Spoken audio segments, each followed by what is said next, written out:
সিলেটের সাদা পাথর পর্যটন স্পট পরিদর্শন করেছে মন্ত্রিপরিষদ বিভাগের গঠিত তদন্ত কমিটির প্রতিনিধি দল। সকালে সমন্বয় ও সংস্কার বিভাগের সচিব জাহেদা পারভিনের নেতৃত্বে ৫ সদস্যের দলটি সাদা পাথর এলাকায় যায়। এ সময় তারা স্পট ঘুরে দেখেন ও কথা বলেন পাথর ব্যবসায়ী ও স্থানীয়দের সাথে। এর আগে প্রথমে রেলওয়ে বাংকার এলাকা পরিদর্শন করেন তারা। গত ২০ অগাস্ট মন্ত্রিপরিষদ বিভাগ এই তদন্ত কমিটি গঠন করে। এদিকে পাথর ফেরত দিতে জেলা প্রশাসনের ৩ দিনের আলটিমেটাম শেষ হয়েছে সোমবার। এ পর্যন্ত লুট হওয়া ২৫ লাখ ঘনফুট পাথর উদ্ধার করা গেছে। এর মধ্যে ৬ লাখ ঘনফুট পাথর প্রতিস্থাপন করা হয়েছে। ভোলাগঞ্জের ১০ নম্বর ঘাট এলাকায় প্রস্তুত রাখা হয়েছে আরও ৭ লাখ ঘনফুট পাথর। পর্যায়ক্রমে উদ্ধার করা পাথর সাদা পাথর পর্যটন স্পটে প্রতিস্থাপন করা হবে বলে জানান জেলা প্রশাসক সারোয়ার আলম। সিলেটের সাদা পাথর পর্যটন স্পট পরিদর্শন করেছে মন্ত্রিপরিষদ বিভাগের গঠন করা তদন্ত কমিটির প্রতিনিধি দল। এ বিষয়ে আরও জানাতে সিলেট থেকে যুক্ত হচ্ছেন সহকর্মী প্রত্যুষ তালুকদার। প্রত্যুষ, তদন্ত কমিটির প্রতিনিধি দল ঘুরে গেছেন, তাদের বক্তব্য কি বলছেন তারা সে বিষয়ে জানাবেন। আপনার প্রিয় কাপড়ের যত্নে এলো এনজাইম সমৃদ্ধ Arik silver wash detergent powder ৫০০ গ্রাম মাত্র ৭০ টাকা। প্রিমার্ক। ধন্যবাদ। আসলে তদন্ত কমিটির যে দলটি পরিদর্শন করেছেন তারা কিন্তু দুপুরের দিকে এখান থেকে চলে গেছেন, অর্থাৎ সিলেটে চলে গেছেন। তারা আগামীকালও সিলেটে থাকবেন এবং সম্ভবত আরও কিছু খোঁজখবর নেবেন তদন্তের কার্যক্রমে। তবে তারা আনঅফিসিয়ালি আমাদেরকে জানিয়েছেন তারা যেহেতু এখানে এসেছেন এবং প্রাথমিকভাবে তারা জিজ্ঞাসাবাদ করেছেন, অনেকের সাথে কথা বলেছেন, তো আসলে পুরোপুরি তারা কিছুটা বিষয় নিশ্চিত হওয়ার পরে কিন্তু আমাদের সাথে গণমাধ্যমের সাথে কথা বলার একটা আশ্বাস তারা দিয়েছেন।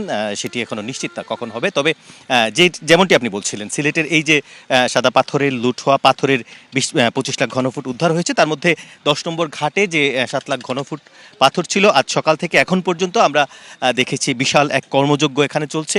অর্থাৎ সারি সারি করে পাথর ট্রাক দিয়ে কিংবা বড় বড় আসলে পণ্যবাহী ট্রাক দিয়ে এখানে আনা হয়েছে এবং এখানে আনার পর এই পাথরগুলো কিন্তু আসলে যারা বিভিন্ন স্থানে লুকিয়ে রেখেছিল, অনেকে কাদামাটি দিয়ে ঢেকে রেখেছিল, অনেকে পুকুরে ফেলে রেখেছিল, জমিতে ফেলে রেখেছিল, সেগুলো কিন্তু কাদামাটিতে ভরা। সেগুলো এখানে আনার পর শ্রমিকরা কিন্তু ধুয়ে পরিষ্কার করছেন এবং সেটি পরিষ্কার করে বার্কি নৌকাযোগে এখান থেকে ঠিক মূল স্পটের আশেপাশে ছড়িয়ে দিচ্ছেন, সেগুলো প্রতিস্থাপিত হচ্ছে। তো এই কর্মযজ্ঞটা কিন্তু বিশাল আকারে এখানে চলছে।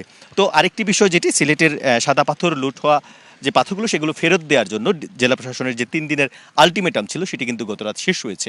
তো এখন কিছুক্ষণ পরে সিলেটের নতুন জেলা প্রশাসক সারোয়ার আলম তিনি আসলে এখানে আসবেন এবং তিনি আমাদেরকে জানিয়েছেন যে সর্বশেষ যে আপডেট রয়েছে, অর্থাৎ পাথর সংশ্লিষ্ট কী পরিমাণ পাথর এখন পর্যন্ত উদ্ধার হয়েছে কিংবা কী পরিমাণ পাথর ব্যবসায়ী সেটা ফেরত দিয়েছে।